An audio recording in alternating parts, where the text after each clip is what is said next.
L'inquiétude aujourd'hui, elle est à plusieurs niveaux. Ici, nous sommes dans une exploitation agricole où un jeune agriculteur s'est installé récemment. Il a 30 ans. Une exploitation qui fonctionne bien. Une exploitation donc qui a un certain équilibre économique. Il a un projet de restructuration, parce que les bâtiments sont anciens, notamment toute la partie stabulation et salle de traite. Et il est suivi par son banquier. Donc nous sommes dans l'exploitation où, voilà, globalement, ça se passe bien. Pour autant, l'avenir n'est pas garanti. Alors, il n'est pas garanti tout simplement parce qu'il est sur un modèle d'équilibre économique qui n'est pas pérenne. Il doit s'engager dans des projets d'investissement qui nécessitent la confiance des organismes bancaires.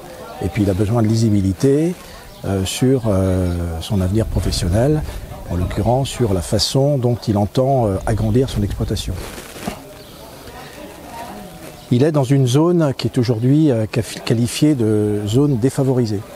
Donc il bénéficie à ce titre d'une aide qui s'appelle l'aide ICHN, indemnité compensatoire pour handicap naturel, qui est liée à la localisation de son exploitation dans le plateau de Sainte-Maure.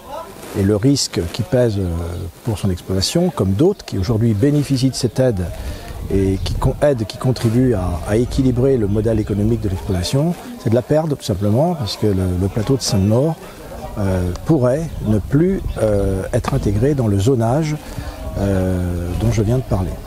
Donc il y a un risque effectivement à terme de déséquilibre de son modèle. C'est 6 000 € de moins par an, je crois. 6 000 € de moins par an, ça ne paraît pas très important. Malgré tout, il est sur un modèle d'équilibre qui est fragile. Et donc 6 000 € de moins pour son exploitation, c'est quelque chose d'important pour lui. Donc c'est important pour lui, donc c'est aussi important pour d'autres. Voilà. Donc le message qui a été délivré par l'UDSEA, dans ma direction et celle de Madame Oconi, c'est de dire que si effectivement le principe qui consiste à prélever des aides financières qui sont versées, ce qu'ils appellent au titre du premier pilier, la PAC, la politique agricole commune, vers le deuxième pilier, c'est-à-dire l'aide à l'installation, etc., se fasse uniquement sur tout ce qui est production bio, mesures agro-environnementales. Le compte n'y est pas, parce que cette aide qui serait bénéficiaire à des agriculteurs qui bénéficient donc des aides dites du deuxième pilier de la PAC va se faire au détriment de ceux qui aujourd'hui perçoivent, par exemple, comme c'est le cas de cet exploitant agricole, l'aide ICHN.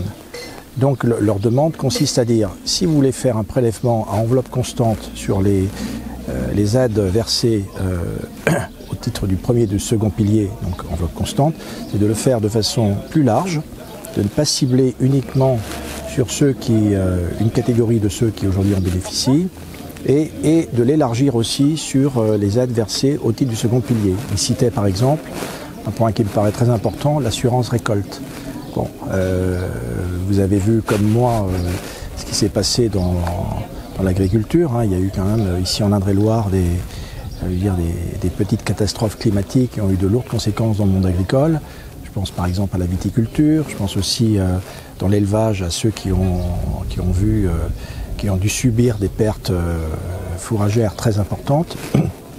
Ceux qui étaient assurés ont pu réduire, j'allais dire, l'impact de ces catastrophes climatiques, et ceux qui ne l'étaient pas, non.